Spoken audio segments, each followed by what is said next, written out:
Class 12 evolution और topic है स्पीशीएशन। इसके पहले ही हमने हर्डे-विनबर्ग प्रिंसिपल में अलग अलग एस्पेक्ट्स पढ़े थे, कौन कौन से फैक्टर अफेक्ट कर सकते हैं हर्डे-विनबर्ग प्रिंसिपल को।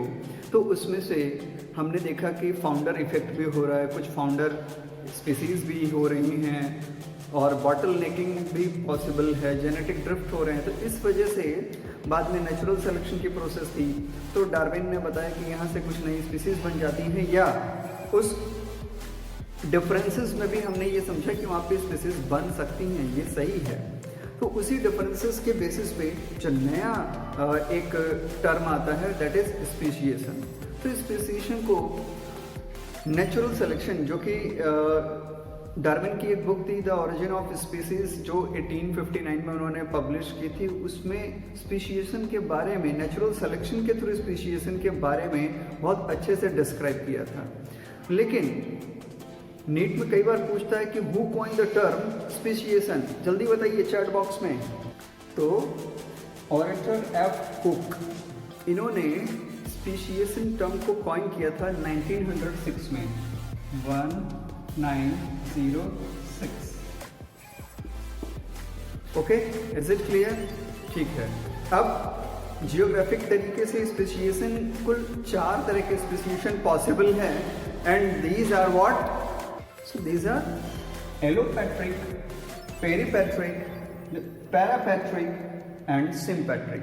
ये जियोग्राफिकली 4 तरह के स्पीशीएशन पॉसिबल है। इसके अलावा स्पीशीएशन के बहुत सारे तरीके हो सकते हैं, बट एक शॉर्ट स्टोरी आप समझ लीजिए सिर्फ स्पीशीएशन की, क्योंकि 12th में बहुत ज़्यादा है नहीं, बट नीट में कभी कभी पूछ लेता है, इसीलिए मैंने ये वाला एस्पेक्ट शुरू किया।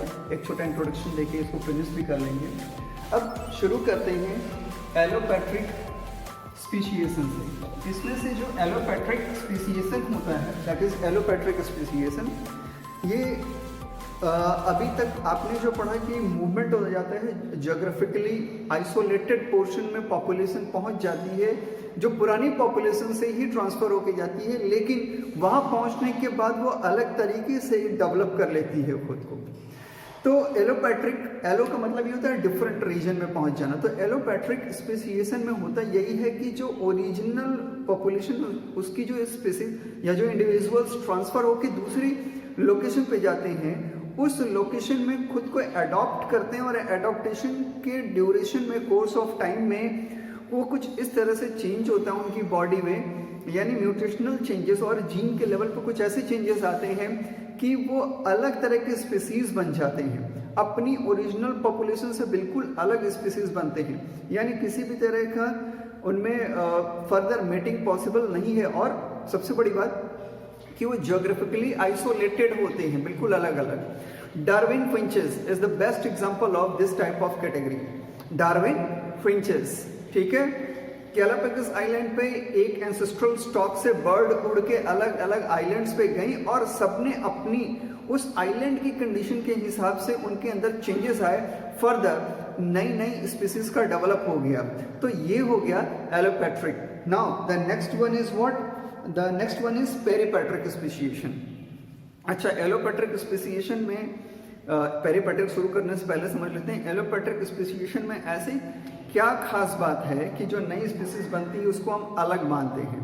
सो देख लीजिए, पहला है कि they become subjected to dissimilar selective pressure.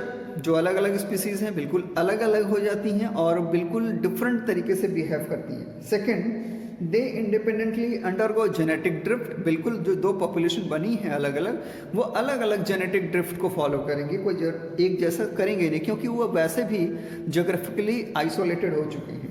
Third, different mutations arises in the 2 populations, और अलग अलग म्यूटेशन भी मिलेंगे। अब आ जाते हैं second one, that is peripatric speciation. Peripatric speciation actually allopatric speciation का एक सब टाइप होता है। आपने फाउंडर इफेक्ट या बॉटल नेकिंग इफेक्ट के बारे में पढ़ा।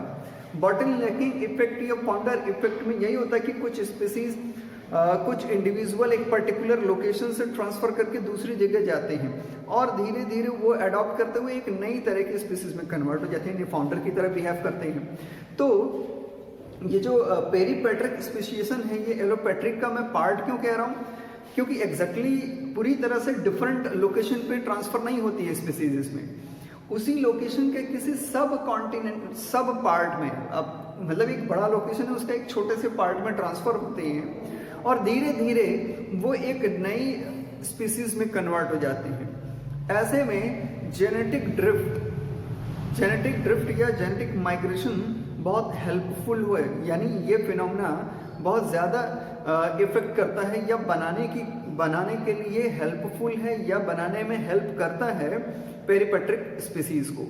ऐसी स्पीसीज जो बनती हैं वो रहती ओरिजिनल पॉपुलेशन के आसपास ही है, मतलब कुछ दूर रहेंगी, जैसे 100-200 किलोमीटर की रेंज में उसी लैंड पे रहेंगी, ठीक है, लेकिन इनके बीच में कोई भी रिप्रोडक्टिव रिवर्सल पॉसिबल नहीं है, यानी ये बिल्कुल अलग अलग स्पीसीज बन जाती हैं। तो ये है peripatric speciation. Example is Australian bird petroica और ड्रोसोफिला और पेट्रोइका। ड्रोसोफिला बॉटल नेकिंग के एग्जाम्पल हैं, यानी धीरे धीरे उनके कैरेक्टर्स कम होते चले जाते हैं और नई जनरेशन की डेवलपमेंट हो जाती है। Now the next one is parapatric speciation. तो पैरापेट्रिक स्पेशिएशन एक तरह का पार्शियल डिफरेंशिएशन है, एक बहुत ही पार्शियल तरीके से स्पीसीज बनने का तरीका है, यानी मेन लैंड पे ही किसी ड्यूरेशन ऑफ टाइम में एक इंडिविजुअल का ग्रुप अलग हुआ और वो अलग तरह की स्पीसीज में डेवलप होता है, लेकिन बीच बीच में कुछ सालों में कुछ जनरेशन्स के बीच में जो मेन पॉपुलेशन है और जो नई बनी हुई पॉपुलेशन, उनके बीच में इंटरब्रीडिंग्स होते रहते हैं, ये बहुत ही कॉमन है। लेकिन होता क्या है कि जब नई स्पीसीज बन गई है तो ओरिजिनल पॉपुलेशन के साथ जब इंटरब्रीडिंग होता भी है तो जो न्यू उसकी प्रोजेनी बनेगी इन दोनों की इंटरब्रीडिंग से उसकी रिप्रोडक्टिव हेल्थ जो होगी या उसकी जो टोटल लाइफ साइकिल होगी उसमें कोई ना कोई इम्परफेक्शन होगा, यानी वहाँ पे एक कमी पाई जाती है और उसकी वजह से आइसोलेशन वाली टेक्निक वर्क करती है, धीरे धीरे ये कंप्लीटली आइसोलेट होना शुरू हो जाते हैं। एग्जाम्पल है, मैं आपको एक ग्रास का नाम बता देता हूँ, एंथोजेंथम ओडोरेटम।